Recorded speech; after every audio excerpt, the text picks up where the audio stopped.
नमस्कार, आप देख रहे हैं दूरदर्शन किसान। हमारी खास पेशकश सरकार आपके साथ में, आप सभी का स्वागत। मैं हूं आपके साथ आदिति शर्मा। किसान भाइयों बहनों, खास है हमारा ये कार्यक्रम क्योंकि इसमें हम सरकारी योजनाओं की जानकारियां आप तक पहुंचाते हैं। हर एपिसोड में लेकर आते हैं एक नई योजना। आज बात होगी प्रधानमंत्री भारतीय जन औषधि परियोजना की। जी हां, बहुत ही अच्छी या फिर कहें कि महत्वाकांक्षी परियोजना है ये। अब इसके बारे में जानकारी हम आप तक पहुंचाएंगे, लेकिन उससे पहले आपको दिखा देते हैं हमारे देश के प्रधानमंत्री माननीय मोदी जी का क्या कहना है इस परियोजना के संदर्भ में। गरीब को सस्ती दवाई मिले, गरीब को दवाई के बिना मरने की नौबत न आए, इसलिए पूरे देश में जन औषधि भंडारों का अभियान चलाया है। आइए अब आपको दिखा देते हैं इस योजना का सार। इस योजना के बारे में हर छोटी से बड़ी बात आपको बताते हैं और नजर डालते हैं योजना के सार पर।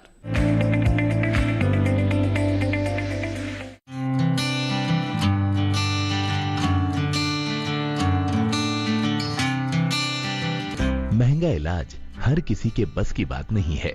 डॉक्टरों की भारी भरकम फीस और महंगी दवाएं लोगों की जेब पर भारी पड़ रही हैं।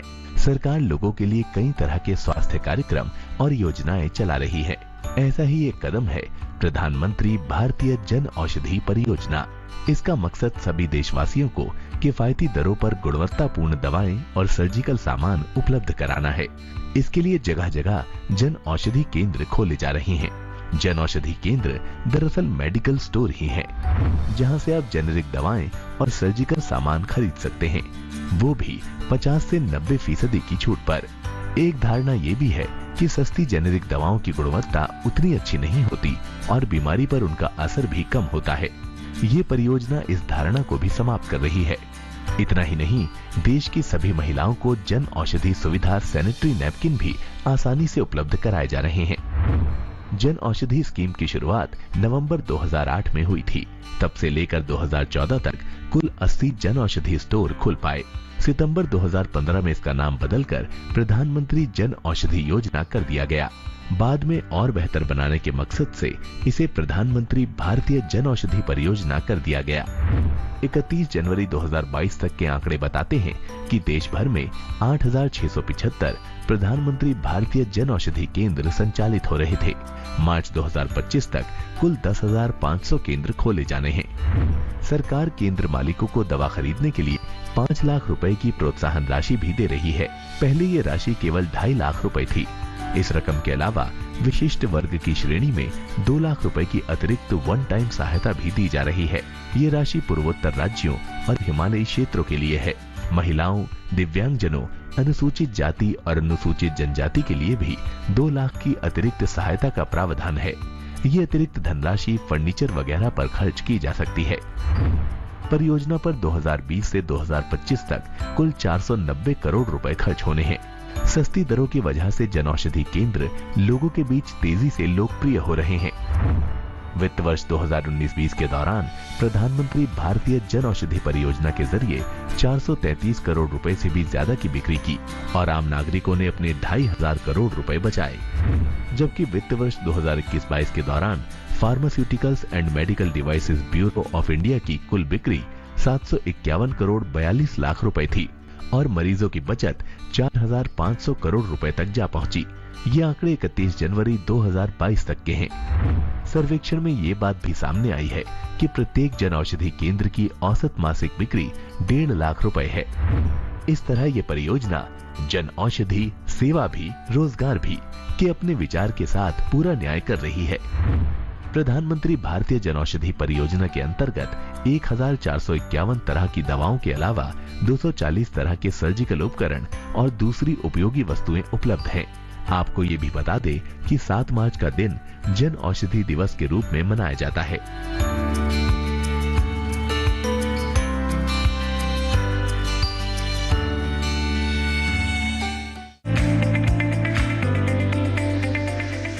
तो ये था योजना का सार। इसी के साथ बता दें कार्यक्रम में वक्त हो चला है एक छोटे से ब्रेक का। अभी भी इस योजना के बारे में और बहुत कुछ जानना बाकी है। आप कहीं मत जाइए, देखते रहिए कार्यक्रम सरकार आपके साथ। बने रहिए दूरदर्शन किसान पर।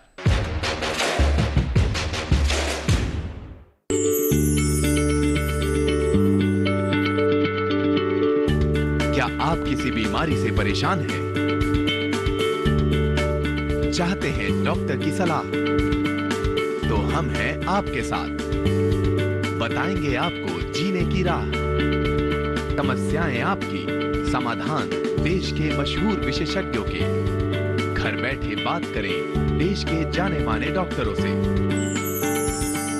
हमारे लाइव प्रोग्राम स्वस्थ किसान में हर शनिवार शाम 6 बजे से 7 बजे तक। ब्रेक के बाद दूरदर्शन किसान के कार्यक्रम सरकार आपके साथ में आप सभी का फिर से स्वागत। बात हो रही है प्रधानमंत्री भारतीय जन औषधि परियोजना की। जी हां, योजना का सार तो हमने जान लिया। अब आपको बता देते हैं इस योजना से जुड़ने की क्या है पूरी प्रक्रिया। अगर आप जन औषधि केंद्र के लिए ऑनलाइन आवेदन करना चाहते हैं तो सबसे पहले pharmaceuticals and medical device bureau of India की वेबसाइट पर जाएं। सबसे ऊपर यहाँ पर आपको एक ऑप्शन दिखाई देगा, अप्लाई फॉर केंद्र। इस पर क्लिक करेंगे तो ये पेज खुल जाएगा। सबसे पहले आपको ये देखना है कि जिस जगह आप केंद्र खोलने जा रहे हैं वहाँ की लोकेशन अवेलेबल है भी या नहीं। इसके लिए चेक अवेलेबल लोकेशन के ऑप्शन पर क्लिक करेंगे। क्लिक करने के बाद यहाँ से अपना राज्य और फिर जिला सेलेक्ट कर लेंगे। उसके बाद सर्च वाले ऑप्शन पर क्लिक करेंगे। आपको अवेलेबल लोकेशन की लिस्ट दिखाई देगी। किसी भी एक लोकेशन को आप सेलेक्ट कर सकते हैं और उसके सामने बने क्लिक हियर टू अप्लाई के ऑप्शन पर चले जाएंगे। अब आपके सामने साइन इन वाला पेज खुल जाएगा। यहाँ पहले आपको रजिस्टर नाउ के ऑप्शन पर क्लिक करना है और फिर ये वाला रजिस्ट्रेशन फॉर्म भर देना है। सबसे ऊपर नाम, फिर जन्म तिथि, फिर मोबाइल नंबर, ईमेल आईडी और स्टेट डाल देंगे। उसके बाद यूजर आईडी जो भी आप बनाना चाहें उसे इस बॉक्स में लिख देंगे। फिर पासवर्ड जनरेट करेंगे। कंफर्म पासवर्ड वाले बॉक्स में दोबारा पासवर्ड डालेंगे। अब आपको टर्म एंड कंडीशन को एक्सेप्ट करना है और सबमिट कर देना है। लीजिए, आपका रजिस्ट्रेशन हो चुका है। इसकी जानकारी आपके मोबाइल नंबर और ईमेल आईडी दोनों पर भेज दी जाएगी। ओके करके आप कंफर्म करेंगे कि ये जानकारी आपको मिल गई है। बाद में आपको साइन इन वाले उसी पेज पर चले जाना है। सबसे पहले यूजर आईडी डालिए, पासवर्ड डालिए। तीसरे बॉक्स में सेलेक्ट लॉगिन टाइप लिखा है। आप कोई भी एक ऑप्शन सेलेक्ट करेंगे, कैप्चा कोड डालेंगे और लॉगिन कर जाएंगे। अब आपके सामने ये वाला पेज खुल जाएगा। जन औषधि केंद्र लेने के लिए आपको 5,000 रुपए का पेमेंट करना होगा। नीचे बैंक डिटेल लिखी हुई है। पैसे उसी में जमा करने हैं, लेकिन पैसे अभी जमा नहीं करने हैं, बल्कि ये काम एप्लीकेशन एक्सेप्ट होने के बाद ही करना है। विशिष्ट वर्ग वाले व्यक्तियों को पेमेंट में छूट दी जा रही है। लाल रंग में उससे संबंधित दिशा निर्देश दिए गए हैं, उन्हें जरूर पढ़ लें। इसके बाद थोड़ा नीचे आएंगे और आवेदन पत्र भर देंगे। पहले बॉक्स में फॉर्म टाइप सेलेक्ट करना है। दूसरे में कैटेगरी का चुनाव करेंगे कि आप जनरल हैं, SC ST हैं, महिलाएं हैं या दिव्यांग हैं वगैरह वगैरह। इसके नीचे आपकी पर्सनल डिटेल पूछी जाएगी, जैसे नाम, पता, राज्य, जिला, mobile number, alternate mobile number, email ID, Aadhaar number, PAN number वगैरह। इसके बाद गो टू नेक्स्ट पेज पर क्लिक करेंगे। अब आपके सामने इस तरह का पेज खुल जाएगा। फॉर्म कंप्लीट करने के लिए इस एरो पर आपको क्लिक करना होगा। इसके बाद ऐसा इंटरफेस आपके सामने होगा। इस पर आपका रजिस्ट्रेशन नंबर, आवेदन नंबर सब दर्ज है। स्क्रॉल डाउन करेंगे और जिस लोकेशन पर आप स्टोर खोलना चाहते हैं उसे लिख देंगे। फिर राज्य का नाम, पिन नंबर और आधार कार्ड से लिंक मोबाइल नंबर लिख देंगे। अगर स्टोर का भी कोई मोबाइल नंबर अलग से देना चाहें तो उसे भी यहाँ दर्ज कर सकते हैं। यहाँ आपसे पूछा जा रहा है कि क्या आप फार्मासिस्ट हैं? अगर हैं तो यस, नहीं तो नो पर क्लिक कर देंगे। अब आपको पिछले 6 महीने का बैंक स्टेटमेंट, दोनों साइड का आधार कार्ड और पैन कार्ड अपलोड करना है। सबसे नीचे टर्म एंड कंडीशन को एक्सेप्ट करेंगे और फॉर्म सबमिट कर देंगे। लीजिए, हो गया आवेदन। लेकिन अभी आपका आवेदन पेंडिंग है। जैसे ही अप्रूव होगा आपके पास मैसेज आ जाएगा और कॉल भी। आवेदन पास हो जाने के बाद आपको 5,000 का पेमेंट करना है, उससे पहले नहीं।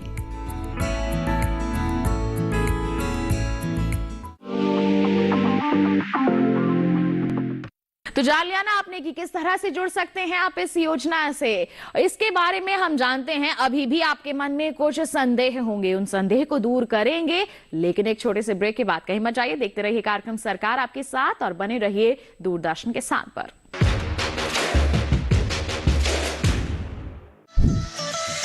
खुशहाल होंगे खेत, पशु रहेंगे स्वस्थ। सरकारी स्कीम का होगा लाभ, जब एक्सपर्ट्स का मिलेगा साथ, आपके सवाल विशेषज्ञों के जवाब, सिर्फ एक फोन कॉल की दूरी पर। देखिए किसानों का अपना प्रोग्राम हेलो किसान, सोमवार से शुक्रवार शाम 6 बजे से सिर्फ दूरदर्शन किसान पर।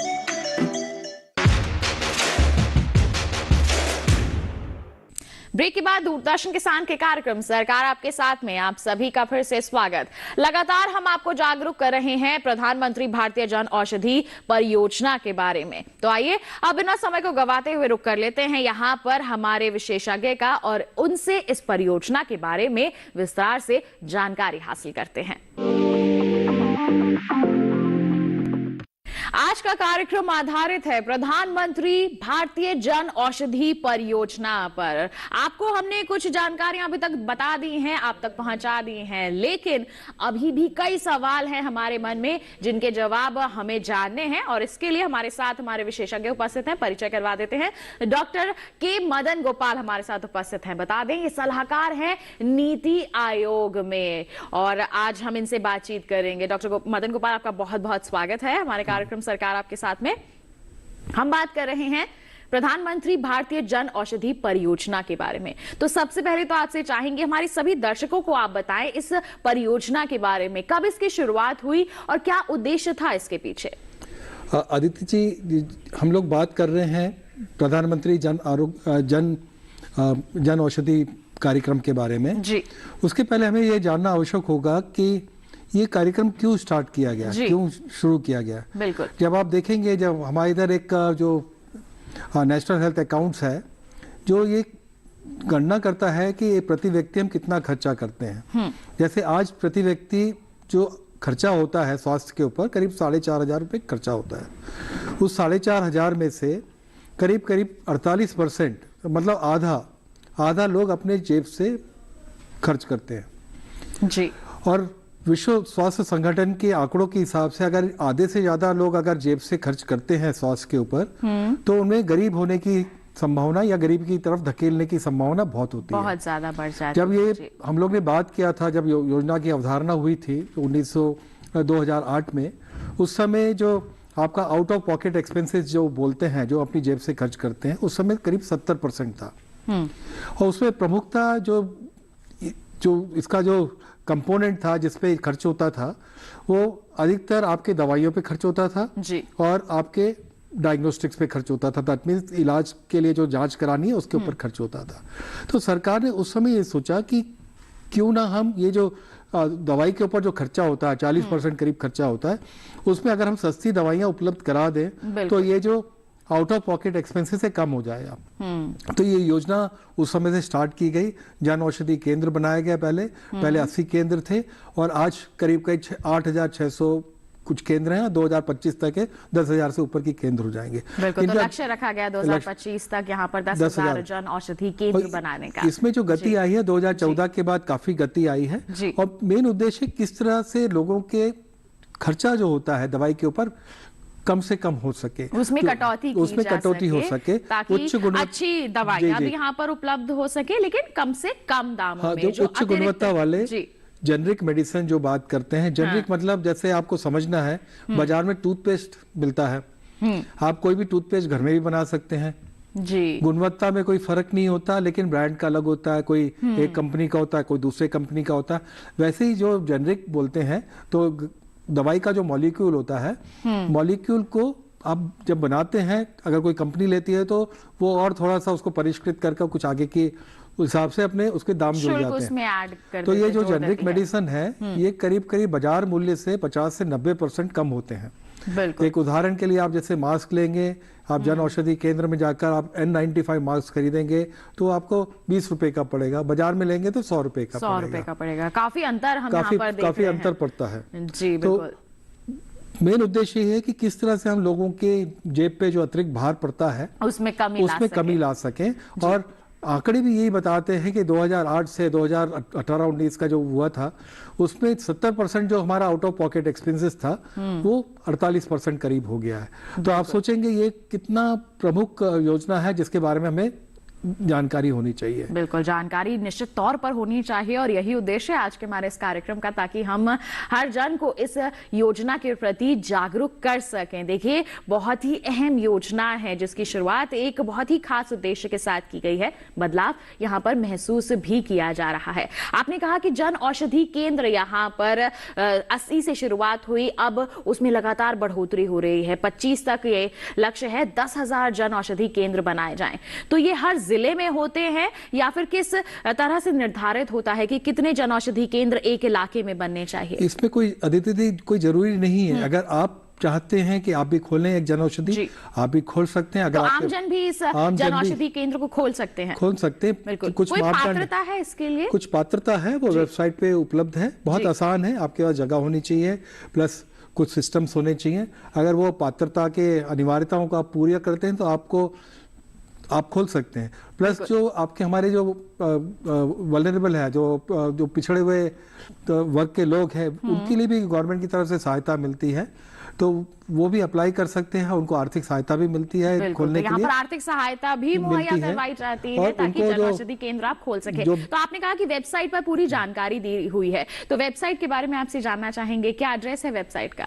इसकी अधिक जानकारी आप जो वेब पोर्टल है उस पर देख सकते हैं। वेब पोर्टल बहुत साधारण है, janaushadhi.gov.in। बिल्कुल, तो janaushadhi.gov.in ये वेबसाइट है। इस पर जाकर भी आपको विस्तृत जानकारी यहां पर मिल जाएगी। एक बार दोहरा देती हूं, janaushadhi.gov.in ये वेबसाइट है, पोर्टल है, इस योजना के लिए बनाया गया है, जिस पर पूरी जानकारी आपको मिल सकती है। आप जान सकते हैं कि क्या आप इसकी पात्रता को पूरा करते हैं, आप जन औषधि केंद्र खोल सकते हैं या फिर नहीं। तो जैसे आप बता रहे थे कि आर्थिक सहायता भी यहाँ पर मुहैया कराई जाती है, तो लोग अगर खुलवाना चाहते हैं या इससे जुड़ना चाहते हैं, केंद्र खोलना चाहते हैं, तो क्या कदम होना चाहिए उनका? आदित्य जी, जो खोलने के लिए एक तो व्यक्ति का खुद का जगह होना चाहिए, या अगर किराए की जगह है तो उसका लीज एग्रीमेंट होना चाहिए जी। और मिनिमम रिक्वायरमेंट जो स्टैंडर्ड्स हैं, जो आपका जो बोर्ड है, बोर्ड द्वारा निर्धारित, तो वो पैमाना होना चाहिए। सेल लाइसेंस होना चाहिए उनके पास, जो रिटेल ड्रग लाइसेंस किसी के नाम से होना चाहिए, सेल लाइसेंस जी। और फार्मासिस्ट को आपने जो लिया है अपने उसमें उसका एक होना चाहिए। क्योंकि कोई भी अगर केमिस्ट खोलना है तो हमें एक फार्मासिस्ट की जरूरत होती है, तो जन औषधि केंद्र के लिए भी ये बहुत जरूरी है। उसके बाद आपकी आर्थिक क्षमता भी होनी चाहिए ताकि ये चला सके। और ड्रग लाइसेंस जो लेंगे आप इसका दुकान का, तो वो प्रधानमंत्री जन औषधि केंद्र के नाम से आपको लाइसेंस लिया जाएगा। जी बिल्कुल। तो देखिए, किस तरह की आपकी पात्रता होनी चाहिए इसके बारे में भी बता दिया है कि आपके पास ये चीजें होनी चाहिए, तब आप आसानी से जन औषधि केंद्र खुलवाने के लिए या फिर कहें आवेदन दे सकते हैं। एक व्यक्ति ने, बिल्कुल हमने कहा कि सारी पात्रता वो पूरी करता है, उनके पास जगह भी है, फार्मासिस्ट भी है, वो उन्हें कहाँ संपर्क करना होगा? ये बहुत सरल प्रक्रिया है। जन औषधि जो वेबसाइट है उसमें ही आप अपनी अनिवार्यताओं के साथ आवेदन करें, और उसके बाद प्रक्रिया भी काफी सरल है। आवेदन करने के बाद उसका परीक्षण होगा, उसके बाद आपकी पात्रता के हिसाब से आपसे संपर्क किया जाएगा। वो पूरा परीक्षण यहाँ पर किया जाता है। तो देखिए, बिल्कुल पारदर्शिता है यहाँ पर कि परीक्षण के पश्चात ही आपको यहाँ पर जन औषधि केंद्र खोलने की अनुमति मिलती है। तो जैसे आपने यहाँ पर जिक्र कर रहे हैं कि खोल सकते हैं यहाँ पर जन औषधि केंद्र, तो दवाई वगैरह का स्टॉक जो है हम कहें, वो कहाँ से हासिल होगा? दवाई वगैरह का जो स्टॉक है आदित्य जी, वो टेंडर के माध्यम से, निविदा के माध्यम से, ये जो एजेंसी है PMBI, जो एजेंसी जो बनाई गई है, बहुत सारे आपके जो पब्लिक सेक्टर यूनिट्स के जो फार्मास्यूटिकल कंपनी से एक बनाई हुए, वो निविदा करते हैं। निविदा से दवाइयों का आता है, फिर दवाई वो सप्लाई करते हैं, और आपके MRP पे 20% तक का आपको मार्जिन मिलता है उसमें। यहाँ पर आपको कम दाम पर भी आप आसानी से यहाँ पर बिकवाली कर सकते हैं। तो जैसे कि साफ यहाँ पर जाहिर ही हो रहा है कि इस योजना से रोजगार के कई अवसर यहाँ पर मिल सकते हैं। एक जन औषधि केंद्र तो हो गया, और भी रोजगार उत्पन्न हो सकते हैं इस योजना के अंतर्गत? हाँ आदित्य जी, हो सकते हैं, क्योंकि आप 10,000 खोलना है, वो तो एक लक्ष्य है। तो हम लोग तो यही चाहते हैं कि जन औषधि जितना दूर आप उसको प्रसार कर सकें, उसकी कोशिश में लगे रहना है। अभी तो 10,000 तक के लक्ष्य रखा है, तो ये आगे 1 लाख भी हो सकता है, 5 लाख भी हो सकते हैं। आप देखिए मोटा मोटा जो विश्व स्वास्थ्य संगठन जो बोलता है कि जो हमारा आउट ऑफ पॉकेट एक्सपेंसेस है वो 25% से कम होना चाहिए। बिल्कुल। और क्योंकि आउट ऑफ पॉकेट एक्सपेंस में 40% जो है आपकी दवाइयाँ आती हैं, 40% अगर दवाइयाँ आपने मुहैया कराई जेनरिक रूप से जिसकी गुणवत्ता भी ठीक है, तो ये काफ़ी हद तक के आपका जो 40, आप देखिए कोई भी बीमार पड़ता है तो वो गरीबी की तरफ धकेल जाता है। तो कोशिश यही है कि किस तरह से हमें गरीबी से लोगों को उबारना, उसकी दिशा में ये काफ़ी अनुपम प्रयास है और उसकी तरफ अग्रसर होना है। तो उसके कारण रोजगार की काफ़ी संभावना है इस क्षेत्र में भी। इसके साथ जैसे दवाइयाँ हैं, दवाइयाँ जब लॉजिस्टिक्स आती हैं तो केंद्र बढ़ेंगे तो लॉजिस्टिक्स भी आपके सपोर्ट की जरूरत पड़ेगी। उस क्षेत्र में भी कोई व्यवसाय करना चाहता है वो कर सकता है। तो गाँव में भी अगर खुलेंगे तो उस क्षेत्र में भी, क्योंकि एक अगर फार्मासिस्ट खुलता है तो उसके साथ साथ 5-6 रोजगार और उत्पन्न होते हैं। बिल्कुल। शुरुआत में भी आपने जिक्र किया था कि कितने जन औषधि केंद्र अभी तक खोल चुके हैं। एक बार चाहेंगे आप हमारे दर्शकों को एक बार फिर से आंकड़े यहाँ पर बताएं कि कितना लक्ष्य अभी तक प्राप्त हो चुका है और कितना अभी और होना बाकी है।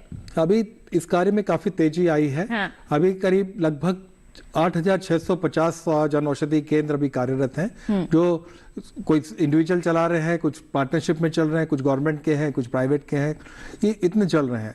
ये इसका विस्तार सभी जगह में है, तो पूरे राज्यों में ही चल रहा है। कुछ राज्यों में ज्यादा है, कुछ राज्यों में कम है। अभी तो विस्तार उस तरह से होना है।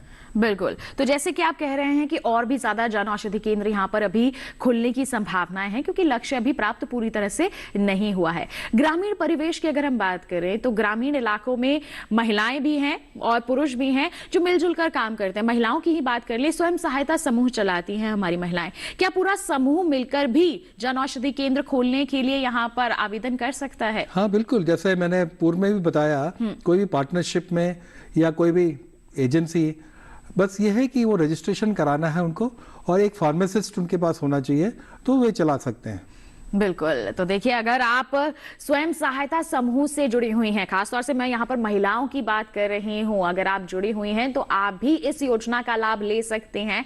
आप जन औषधि केंद्र खोलने के लिए आवेदन कर सकती हैं, बस कुछ जो पात्रता है वो आपको पूरी करनी होगी। तो अब आपसे जानना चाहेंगे, जैसे दवाइयां आप कह रहे हैं कि कम दामों पर यहाँ पर मिलती हैं, जिससे जो अतिरिक्त खर्च आता है बीमारी के पश्चात उसमें काफी हद तक कमी आ जाती है। तो बीमारियों को लड़ने के लिए जो दवाइयां होती हैं उनकी गुणवत्ता के बारे में आपसे जानकारी हासिल करना चाहेंगे, क्योंकि लोगों के मन में या फिर दिमाग में कहीं ये होता है कि जो महंगा है वही अच्छा होता है। इस धारणा को कैसे दूर करेंगे? ये बहुत महत्वपूर्ण प्रश्न है, क्योंकि प्रायः अक्सर इवन जो हमारे जो चिकित्सक भाई हैं वो भी ये प्रश्न करते हैं कि जेनरिक मेडिसिन जो जन औषधि केंद्रों के माध्यम से दी जा रही हैं उनकी गुणवत्ता कम हो सकती है। तो लेकिन ऐसा नहीं है। अगर आप देखेंगे जो मानक है, निविदा के जो मानक है, उसमें 2 चीज प्रमुख हैं। एक तो जो भी दवाई ली जाती है जन औषधि केंद्रों में, विश्व स्वास्थ्य संगठन के जो गुड मैन्युफैक्चरिंग प्रैक्टिसेस हैं वही दवाइयाँ इसमें आ सकती हैं। दूसरा, जो भी दवाइयाँ आती हैं उसका हर बैच आपके NABL एक्रेडिटेड लैब से टेस्ट होता है। अगर वो टेस्ट में जब सफल होता है उसके बाद ही इसकी सप्लाई आपके जन औषधि केंद्रों को दी जाती है। तो गुणवत्ता में कोई कमी नहीं है, टेस्टिंग भी पूरी होती है। बस ये है कि दाम कम है तो इसीलिए लोगों को लगता है सस्ती चीज है तो शायद उसकी गुणवत्ता में कमी होगी, लेकिन लेबोरेटरी से कंफर्म होता है, पूरी तरह से यहाँ पर टेस्टेड दवाइयां ही मिलती हैं। जी। कितनी फायदेमंद है ये योजना? आपकी बेहतरी के लिए ही इसकी शुरुआत की गई है। जो बीमारियों के इलाज में इतना खर्च आता है, दवाओं पर जो हम खर्च करते हैं उसमें कमी आ सके, इसी उद्देश्य के साथ इस योजना की शुरुआत की गई है। तो अब आप अगर रोजगार के नजरिए से इसे अपनाना चाहें तो बेझिझक अपना सकते हैं। अगर अपने खर्च में कमी लाना चाहें, अपने स्वास्थ्य को बेहतर बनाए रखना की मंशा लेकर के इस योजना से जुड़ना चाहें तो भी आप इससे जुड़ सकते हैं। जन औषधि केंद्रों का रुख यहां पर कर सकते हैं। बिल्कुल डॉक्टर मदन गोपाल, आपका बहुत बहुत धन्यवाद देना चाहेंगे। आप हमारे साथ जुड़े, आपने सभी दर्शकों को जागरूक किया, धन्यवाद आपका। तो ये था हमारा आज का कार्यक्रम सरकार आपके साथ, जिसमें आपने जाना प्रधानमंत्री भारतीय जन औषधि परियोजना के बारे में, किस तरह से आपके लिए लाभकारी बन सकती है, इसके बारे में हर छोटी से बड़ी जानकारी आपने हासिल कर ली है। उम्मीद करते हैं कि आज के कार्यक्रम में दी गई जितनी भी जानकारियां हैं वो सभी आपके लिए लाभकारी साबित हुई होंगी। साथ ही आपको बता दें, अगर आप हमारे कार्यक्रम के लिए कोई सुझाव देना चाहते हैं या फिर कोई सवाल है आपके मन में, तो आप क्या कर सकते हैं, हमें ईमेल कर सकते हैं। ईमेल आईडी है sarkaraapkesaath@gmail.com। आप हमारे साथ फेसबुक के जरिए भी जुड़ सकते हैं। फेसबुक पर जाइए, हिंदी में टाइप कीजिए सरकार आपके साथ, हमारा पेज खुलेगा। वहां पर आप अपने सवाल हैं या फिर कोई सुझाव हैं वो पोस्ट कर सकते हैं। एक और जरिया है डीडी किसान कॉल सेंटर नंबर 1800-113060, जिस पर आप सोमवार से शनिवार सुबह 6 बजे से रात के 10 बजे तक कॉल करके अपने सवाल या फिर सुझाव रिकॉर्ड करवा सकते हैं। इसी के साथ बता दें, आज के लिए इतना ही। अगले अंक में लेकर आएंगे एक नई योजना की जानकारी। तब तक के लिए दीजिए इजाजत, लेकिन आप बने रहिए दूरदर्शन किसान पर। नमस्कार।